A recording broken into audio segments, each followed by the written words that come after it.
जी students, कैसे हैं आप? आई होप आप सब ठीक होंगे। स्टूडेंट्स, आज के लेक्चर में हम बात करेंगे चैप्टर नंबर 15 होम्योस्टैसिस को लेकर। और चलते हैं इस चैप्टर की बिगनिंग पर। कॉन्सेप्ट्स इन होम्योस्टैसिस पे बात करते हैं। स्टूडेंट्स, पहले सेंटेंस में जो बात की जा रही है वो ये है कि कोई भी जानदार हो, उसकी अगर हम एवोल्यूशनरी हिस्ट्री को देखें तो एवोल्यूशनरी हिस्ट्री में हमें ये समझ में आती है कि कोई भी जानदार जो है अपने लिए सूटेबल सराउंडिंग्स के बारे में जो है वो कोशिश करता रहा है, जदोजहद करता रहा है। कंपेरेबल अगर हम एक्सटर्नल इन्वायरमेंट को देखें, यानी एक्सटर्नल इन्वायरमेंट को लेकर कोई भी जानदार जो है अपनी सराउंडिंग के साथ जो है वो लेकर अपने इंटरनल इन्वायरमेंट को जो है वो बैलेंस रखने की कोशिश करता रहा है। स्टूडेंट्स, एक्सटर्नल इन्वायरमेंट कह लें आप और उसके कंपोनेंट्स को आप कह लें, ये हमेशा कंटिन्यूसली फ्लक्चुएट हो रहे होते हैं। फ्लक्चुएट का मतलब है कि हमेशा जो है ये तब्दील हो रहे होते हैं। और कोई भी स्टूडेंट्स जानदार जो है वो कोशिश करता है कि बेशक बाहर बहुत ज़्यादा एक्सटर्नल इन्वायरमेंट में फ्लक्चुएशंस होती रहें, लेकिन वो अपने अंदर की फ्लक्चुएशंस जो हैं उनको नैरो रेंज में रखता है, यानी अपने अंदर के इन्वायरमेंट को इतना ज़्यादा चेंज नहीं होने देता। और फिर इस तरीके से जो है वो बाहर जो भी हार्म्स हो रही हैं, जो भी टेंशंस हो रही हैं, जो भी एक्टिविटीज़ हो रही हैं, उनसे अपने इंटरनल इन्वायरमेंट को जो है वो सेव करने की कोशिश करता है। तो लिहाजा पहला क्वेश्चन भी यही बनेगा कि डिफाइन होम्योस्टैसिस। राइट, पहला क्वेश्चन क्या बनेगा? Define homeostasis. तो इसके जवाब में आप ये लिखेंगे the protection of internal environment from the harms of fluctuations in the external environment is called homeostasis. Right, तो लिहाजा ये डेफिनेशन होगी। स्टूडेंट्स, अब जो चीज़ मैं आपको बता रहा हूँ वो ये है कि अगर ये जो इंटरनल होम्योस्टैसिस हैं, इंटरनल होम्योस्टैसिस जो हैं ये कैसे बैलेंस की जाती हैं, ये कैसे पॉसिबल है कि इंटरनल होम्योस्टैसिस जो है वो चेंज नहीं होती। तो याद रखिएगा कि वो कंट्रोल सिस्टम जो है हमारी बॉडी में, हर सेल्स की मेम्ब्रेन के ऊपर या हर ऑर्गन के ऊपर जो है एक कंट्रोल सिस्टम लगा हुआ है। जैसे आपकी पूरी बॉडी पे एक कंट्रोल सिस्टम ब्रेन लगा हुआ है जो आपके अंदर के इंटरनल फ्लक्चुएशंस को एक नैरो रेंज में रखता है। और बेशक बाहर एक्सटर्नल फ्लक्चुएशन जो है वो बहुत ज़्यादा होते रहें, लेकिन आपकी बॉडी के जो अंदर फ्लक्चुएशन यानी जो तब्दीलियाँ हैं वो इतनी ज़्यादा नहीं होती। स्टूडेंट्स, अब देखें बाहर जो है वो बहुत सी तब्दीलियाँ रोनुमा हो रही हैं, बाहर जो है वो बहुत सी चेंजिंग्स आ रही हैं।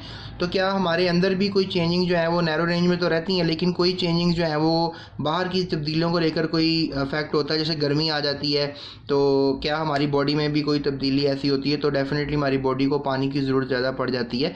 तो लिहाजा हमारी अंदर की भी तब्दीलियाँ कुछ ज़्यादा जो फ्लक्चुएट करती हैं, कुछ ज़्यादा अफेक्ट होती हैं, वो है हमारी अंदर की तब्दीलियों में। वाटर में कम ज़्यादा हमारी बॉडी में बहुत ज़्यादा हो जाता है, सोल्यूट्स की कमी और ज़्यादती हो जाती है, या फिर हमारी बॉडी का टेम्परेचर कभी गिर जाता है या बढ़ जाता है। तो ये तीन तब्दीलियाँ ऐसी तब्दीलियाँ हैं जो कि आप कह लें कि बॉडी को सबसे ज़्यादा जो है जिससे परेशानी का सामना रहता है। स्टूडेंट्स, यहाँ पे हम एक क्वेश्चन जनरेट कर सकते हैं कि ससेप्टिबल कंपोनेंट्स बताओ जो चेंज हो सकते हैं या अफेक्ट हो सकते हैं एक्सटर्नल फ्लक्चुएशन की वजह से।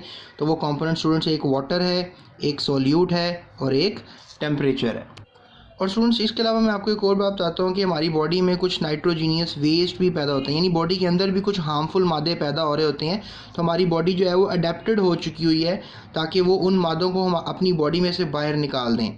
जैसे आप नाइट्रोजीनियस वेस्ट में यूरिया वगैरह की एग्जांपल ले सकते हैं, लेकिन इनको बाहर निकालने के लिए डेफिनेटली जो डेंजरस केमिकल बॉडी में पैदा हो रहे हैं उनको बाहर निकालने के लिए वाटर की ज़रूरत पड़ती है, तो पानी रिक्वायर होता है। ये भी एक मैकेनिज़्म है होम्योस्टैसिस का। तो लिहाजा इस अमल को पूरा करने के लिए स्टूडेंट्स क्या होता है कि ऑस्मो रेगुलेशन रिक्वायर्ड होती है, यानी पानी अगर बॉडी में कोई नाइट्रोजनस वेस्ट निकालने के लिए कम हो गया या पानी इवन बॉडी में ज़्यादा भी हो गया तो बॉडी पानी को कम ज़्यादा नहीं एक ऑप्टिमम रेंज तक अपनी बॉडी में रखती है। तो इस पानी की रेगुलेशन को जो है हम ऑस्मोसिस कहते हैं। और इसके अलावा सोल्यूट भी जो है इसके साथ बैलेंस होता रहता है, यानी पानी और सोल्यूट दोनों जो है हमारी बॉडी में बैलेंस होते रहते हैं। तो इनके बैलेंस होने को जो है हम कह लो कि ऑस्मो रेगुलेशन का जो है वो नाम देते हैं।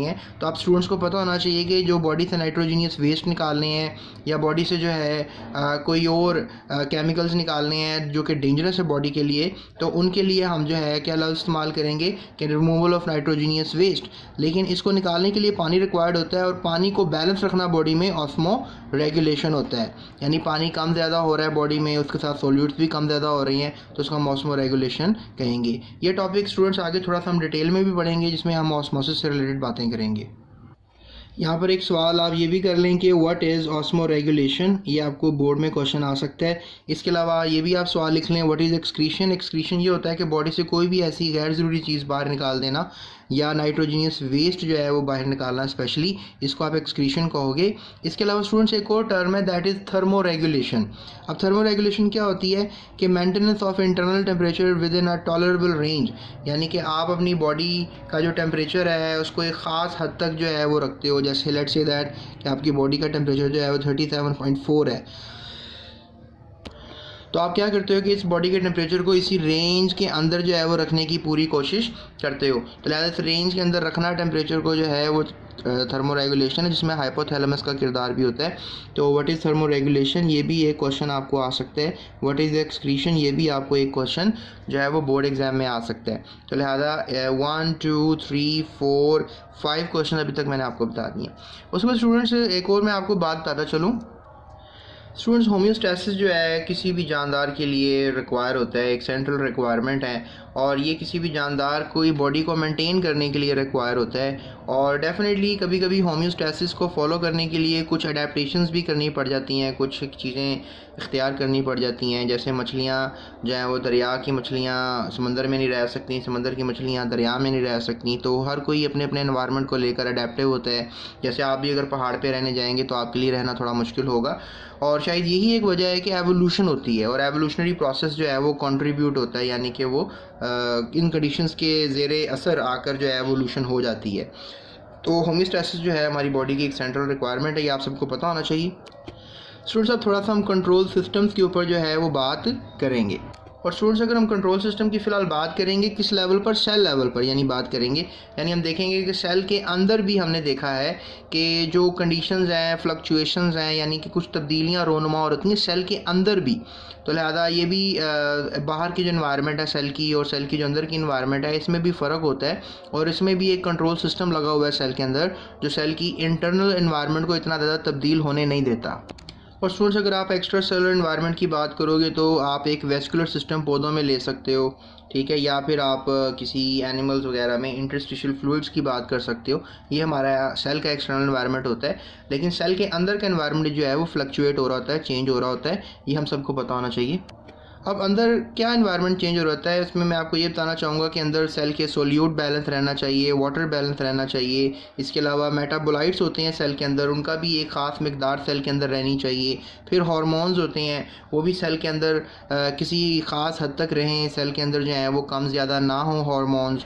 तो लिहाजा इनको रिक्वायर्ड रेंज के अंदर रहना चाहिए। अगर सेल लेवल के ऊपर सेल के अंदर ये चीज़ें कम ज़्यादा होंगी तो सेल को भी फ़र्क पड़ेगा, उनका होम्योस्टैसिस सेल का डिस्टर्ब होगा। अब स्टूडेंट्स इंटरनल इन्वायरमेंट में फ्लक्चुएशंस ना करने का मतलब ये नहीं है कि मतलब होम्योस्टैसिस को आप ये समझ लें कि भाई ये कभी भी अंदर सेल के अंदर की इन्वायरमेंट या बॉडी की अंदर की इन्वायरमेंट चेंज नहीं होती, एक फ़िक्स रहती है। नो नो, अब क्या होता है कि सेल के अंदर की इन्वायरमेंट जो है वो चेंज होती रहती है, लेकिन बाहर की इन्वायरमेंट को देखकर चेंज होती रहती है। जैसे लेट्स से दैट कि आपकी बॉडी का टेम्परेचर थोड़ा सा ठंडा हो जाता है, अगर ठंड होती है, आपकी बॉडी का टेम्परेचर ज़्यादा गर्म हो जाता है, अगर बाहर का टेम्परेचर ज़्यादा गर्म होता है, तो यानी कहने से मुराद है कि थोड़ा बहुत अंदर चेंजिंग्स आती रहती हैं। बिल्कुल फिक्स वैल्यू अगर आप कहें कि फिक्स इंटरनल एनवायरनमेंट होती है सेल के अंदर की या बॉडी के अंदर की, तो ये भी कहना जो है वो गलत होगा। बहरहाल नॉर्मल बॉडी फंक्शनिंग के लिए जो है वो ज़रूरी ये होता है कि एक स्पेसिफिक रेंज के अंदर चीज़ें तब्दील हों, यानी ज़्यादा बड़ी रेंज में चीज़ें तब्दील ना हो। जैसे हम इसको एग्जाम्पल से समझ सकते हैं, जैसे फॉर एग्जांपल पानी की सप्लाई जो है वो किसी भी जानदार के लिए, किसी भी सेल के लिए जो है वो ट्रिमेंडसली चेंज हो सकती है, यानी बहुत ज़्यादा पानी किसी वक्त हो सकता है सेल के पास, बॉडी के पास, और कभी वो वक्त भी आ सकता है कि बिल्कुल ही ड्राई कंडीशन हो जाए और पानी बिल्कुल ही ख़त्म हो जाए। लिहाजा अभी आप ये कह सकते हो कि सेल के अंदर जो है वो पानी की रिक्वायरमेंट चेंज हो सकती है, यानी पानी जो है वो सेल के अंदर समटाइम्स कह लें कि जब पानी बाहर ज़्यादा है तो किसी हद तक पानी अंदर भी ज़्यादा होगा, लेकिन कभी अगर बाहर कंडीशन बहुत ज़्यादा ड्राई हो गई है तो अंदर का पानी ख़त्म नहीं हो जाएगा, बल्कि वो उसी एक नैरो रेंज के अंदर रहेगा। यानी कि यू कैन से कि it depends upon the condition कि बाहर कितना पानी है। अगर जितना पानी बाहर होगा उतना पानी अंदर हो, ये ज़रूरी नहीं है, लेकिन अंदर का पानी जो है वो किसी हद तक बैलेंस रहेगा। लेट्स से दैट कि किसी इंसानी जिस्म में पानी की मिकदार जो है वो होती है 7 लीटर के लगभग, तो अगर गर्मियाँ आ गई हैं तो तकरीबन ये 7 लीटर ही रहेगा, और सर्दियाँ भी आ गई हैं तो तकरीबन 7 लीटर ही रहेगा, इसमें ज़्यादा तब्दीली नहीं आएगी, बेशक बाहर तब्दीली आ जाए। और स्टूडेंट्स ये बात ये सबसे इम्पोर्टेंट है कि जो हमारी बॉडी में कंट्रोल सिस्टम लगे हुए हैं, जब पानी बाहर बहुत ज़्यादा होगा तो आप कह लो कि बहुत ज़्यादा पानी होने की वजह से जो है आपके कह लें कि ये नहीं होगा कि आपके सेल्स के अंदर बहुत ज़्यादा पानी आ जाएगा और बॉडी फ्लडेड हो जाएगी, बल्कि कंट्रोल सिस्टम जो है उसको एक नैरो रेंज पे रखेंगे। पानी की अबंडेंट सप्लाई, अबंडेंट का मतलब है बहुत ज़्यादा पानी होना, तो बहुत ज़्यादा पानी होने पर भी आपकी बॉडी के अंदर बहुत ज़्यादा पानी एंटर नहीं करेगा और डेफिनेटली फिर पानी बिल्कुल ख़त्म भी नहीं हो जाएगा जब ड्राई कंडीशंस आएंगी। डिहाइड्रेट मीन पानी का बहुत ज़्यादा कम हो जाना। इस तरह स्टूडेंट्स आप एक बात कर सकते हैं कि जब पानी जो है लोअर लेवल है, यानी कि ड्राई कंडीशंस हैं, तो आपकी बॉडी में भी थोड़ा पानी लोअर कंडीशंस पे जाएगा, यानी जो फ्लक्चुएशंस आपकी बॉडी में थोड़ी बहुत रेंज के अंदर हो रही हैं, तो पानी थोड़ा बहुत कम तो ज़रूर होगा। लेकिन जब पानी की सप्लाई ज़्यादा होगी, अबंडेंट सप्लाई होगी पानी की, तो आपकी बॉडी के अंदर भी पानी काफ़ी हद तक होगा और आपको डेफिनेटली नॉर्मली फ़ील हो रहा होगा, इतना ज़्यादा ड्रास्टिक फ़ील नहीं हो रहा होगा। लेकिन फिर भी ड्रास्टिक एक्सटर्नल फ्लक्चुएशंस आ भी जाएँ तो आपकी बॉडी जो है इसमें सर्वाइव कर रही होती है। अब स्टूडेंट्स बात तो वैसे हो रही है आपसे कंट्रोल सिस्टम्स के ऊपर, तो कंट्रोल सिस्टम जो है उसने होम्योस्टैसिस को हेमोस्टैसिस को रेगुलेट, यानी चलने पर, होने पर, होम्योस्टैसिस बरकरार रहने पर बड़ी हेल्प की है। स्टूडेंट्स ये जानदारों में जो कंट्रोल सिस्टम्स होते हैं ये बिल्कुल इसी तरह होते हैं जैसे कि एक फ़िज़िकल कंट्रोल सिस्टम्स होते हैं। इसमें हम अगर जानदारों की बात करें तो कंट्रोल सिस्टम के कुछ हिस्से होते हैं। तो आपके लिए एक और क्वेश्चन यहाँ पर बनता है कि what are the components of control system. तो ये कंपोनेंट्स मैं आपको बता देता हूँ। They are receptors, control centre and effector. ये आपने कोऑर्डिनेशन कंट्रोल, ये अगला चैप्टर है आके आपकी सीरीज़ में, कंटेंट्स में, तो ये मैं आपको डिटेल में वहाँ पर बताऊँगा। बहरहाल ये आपको पता होना चाहिए कि जो कंपोनेंट्स हैं कंट्रोल सिस्टम के, उनमें रिसेप्टर्स होते हैं, यानी कुछ रिसेप्टर सेल्स हैं आपकी बॉडी में, और कुछ कंट्रोल सेंटर है, स्पाइनल कॉर्ड, ब्रेन आपका कंट्रोल सेंटर है, और इफेक्टर्स आपके वो मसल्स हैं या वो सेल है जिसको रिस्पॉन्स दिया गया और उसने कुछ ना कुछ आगे से एक्शन शो किया। अब हम फिजिकल कंट्रोल सिस्टम की एग्जांपल लें तो एक आपको पता है थर्मोमीटर जो है वो सेट कर दिया जाता है, जिसको आप सेंसर कहते हैं या थर्मोमीटर कहते हैं, whatever you want to call. और जिस तरह एक कमरा है उसके अंदर एक सेंसर लगा दिया गया, थर्मोमीटर लगा दिया गया कि जब टेम्परेचर जो है वो बहुत ज़्यादा गर्म होने लग जाए तो उसको कमरे को ठंडा करने लग जाए, और जब बाहर का टेम्परेचर बहुत ज़्यादा ठंडा होने लग जाए तो वो सेंसर क्या करेगा कि कमरे के टेम्परेचर को जो है वो गर्म करना शुरू कर देगा। तो ये ऑल्टरनेट कहानी जो है वो चल रही होती है, लेकिन ये फिजिकल कंट्रोल सिस्टम है। तो इस तरह आपकी स्टूडेंट्स बॉडी के अंदर भी जो है एक फिजिकल कंट्रोल सिस्टम की तरह जो है एक सिस्टम काम कर रहा होता है। तो हम उसकी बात करते हैं। जैसे कि अब जो जानदार हैं, मतलब देर आर सर्टेन एनिमल जिनमें फिज़िकल सिस्टम की तरह ही एक कंट्रोल सिस्टम लगा होता है और वो अपने टेम्परेचर को थोड़ा सा रेगुलेट कर सकते हैं। इस तरह के जानदारों को आप एंडोथर्मिक एनिमल्स कहते हैं, यानी ऐसे जानदार, ऐसे लिविंग सिस्टम्स जो कि एक सेट पॉइंट पे रखते हैं टेम्परेचर को, और इसी सेट पॉइंट के ऊपर जो है टेम्परेचर को रेगुलेट करने की कोशिश करते हैं, तब्दील होने नहीं देते। और इस तरह ये स्टूडेंट्स कह लें कि जो रिसेप्टर्स होते हैं वो उनको कह लें कि वो सेंसर्स होते हैं, वो कंट्रोल सिस्टम्स होते हैं। वो जब चेक करते हैं कि आपके सेल का टेम्परेचर या बॉडी का टेम्परेचर इंक्रीज़ कर गया है तो फिर वो डेफिनेटली सिग्नल करते हैं कंट्रोल सेंटर को, और जब कंट्रोल सेंटर को सिग्नल जाता है तो वो डेफिनेटली कंट्रोल सेंटर एक्शन लेगा, और एक्शन लेने के बाद क्या होता है कि कूलिंग सिस्टम ऑन हो जाते हैं। और इस तरह से उल्ट होता है, जब आपका टेम्परेचर कम होता है तो कंट्रोल सिस्टम जो है वो टेम्परेचर को डेफिनेटली आपके ज़्यादा करते हैं, और टेम्परेचर जब ज़्यादा होता है तो आपकी बॉडी के टेम्परेचर को वो कम करते हैं। अब स्टूडेंट्स आपने एक टॉपिक पढ़ा होगा फीडबैक मैकेनिज्म। उसमें यही होता है कि समटाइम्स जब पता लगता है, मतलब हमारे कंट्रोल सिस्टम को पता लगता है, इसे कहते हैं डिटेक्शन, यानी कंट्रोल सिस्टम जान जाता है कि भाई there is something change in the temperature, तो फिर वो सिग्नलिंग जो है वो देता है अफेक्टर्स को, यानी कंट्रोल सेंटर जो है वो जब डिटेक्शन कर लेता है चेंज की तो फिर अफेक्टर्स को वो सिग्नल दे देता है, और सिग्नल जब अफेक्टर्स को मिलता है तो फिर डेफिनेटली वो कंट्रोल सिस्टम को अफेक्टर्स रिस्पॉन्स करते हैं और आपकी बॉडी का टेम्परेचर जो है वो बैलेंस करने की कोशिश करते हैं। तो इस अमल को हम फीडबैक मैकेनिज्म कहेंगे, यानी आपकी बॉडी में कोई डिटेक्टर्स हैं, कंट्रोल सिस्टम है, उनको पता लगा कि टेम्परेचर कम ज़्यादा हो रहा है, तो लिहाजा उन्होंने इफेक्टर्स को हुक्म दिया कि भाई, जिसमें let's say that shivering thermogenesis होता है, यानी कि आपके हाइपोथैलेमस को पता लगा कि आपकी बॉडी जो है वो ठंडी हो रही है, तो लिहाजा हाइपोथैलेमस ने आपके मसल्स को जो है वो शिवरिंग का ऑर्डर दे दिया, और आपके जो मसल्स हैं वो इस वक्त वाइब्रेट करने लगे, आपको कपकपी सी तारी हो गई। और ये कपकपी इसलिए तारी हुई ताकि आपको सर्दी ना लगे, यानी आपकी बॉडी बॉडी बहुत ज़्यादा फ्रिक्शन क्रिएट करे, बहुत ज़्यादा एनर्जी लगाए और आपकी बॉडी हीट अप हो जाए। इससे क्या होगा कि आपकी बॉडी का टेम्परेचर कम नहीं होगा और आपकी दूसरे सेल्स को जो है इससे नुकसान नहीं पहुंचेगा। तो लिहाजा इस अमल को हम कहेंगे फीडबैक मैकेनिज्म, कि जब बाहर का टेम्परेचर बहुत ज़्यादा कम हो गया तो डिटेक्टर ने डिटेक्ट करके इफेक्टर को सिग्नल दिया और सिग्नल देने के बाद आपकी शिवरिंग हो गई और उसको फीडबैक कहा गया, उसको फीडबैक मैकेनिज्म का नाम दे दिया गया।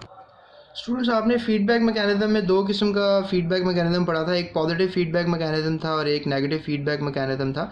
तो नेगेटिव फीडबैक मैकेनिज्म यही होता है कि लेट्स से दैट कि आपकी बॉडी का टेम्परेचर जो है वो 37 डिग्री सेल्सियस था और लेट्स से दैट कि ये या तो ज़्यादा हो गया या बॉडी 37 से नीचे गिर गई, टेम्परेचर कम हो गया।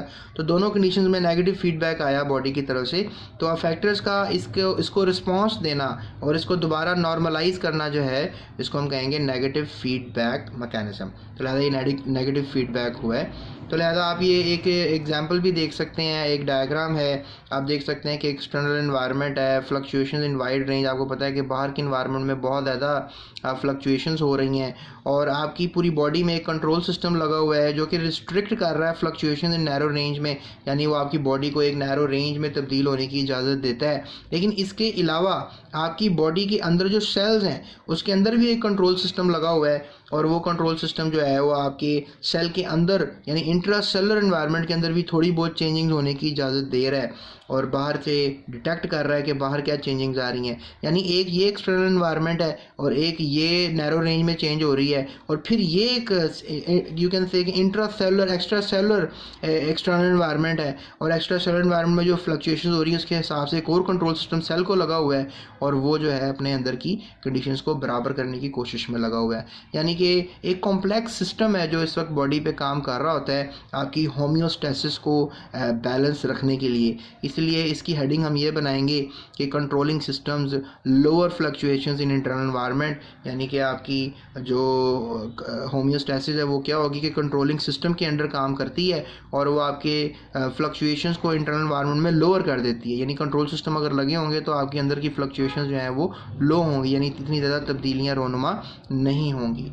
तो स्टूडेंट्स, ये था हमारा आज का लेक्चर जिसमें हमने बात की आपसे होम्योस्टेसिस के बिगनिंग की और कुछ सवालात की। और इस टॉपिक से रिलेटेड इस चैप्टर में जो एक अहम शॉर्ट क्वेश्चन जो बोर्ड में आ चुके हैं इंशाल्लाह वो भी आप इस प्लेलिस्ट में देख सकते हैं। तो आप ये लिंक को फॉलो कर लें जो डिस्क्रिप्शन में है या प्लेलिस्ट में जाके आप चैप्टर को सारा गो थ्रू कर लें। सो ये था आज का लेक्चर। अपना बहुत ख्याल रखिएगा और पास पेपर भी जो है मैं अपलोड करता रहता हूँ और भी बहुत सी वीडियोज़ चैनल पर आती रहती हैं। सो अभी चैनल को सब्सक्राइब किए बगैर मत जाइएगा। Thank you so much. अपना बहुत ख्याल रखिएगा।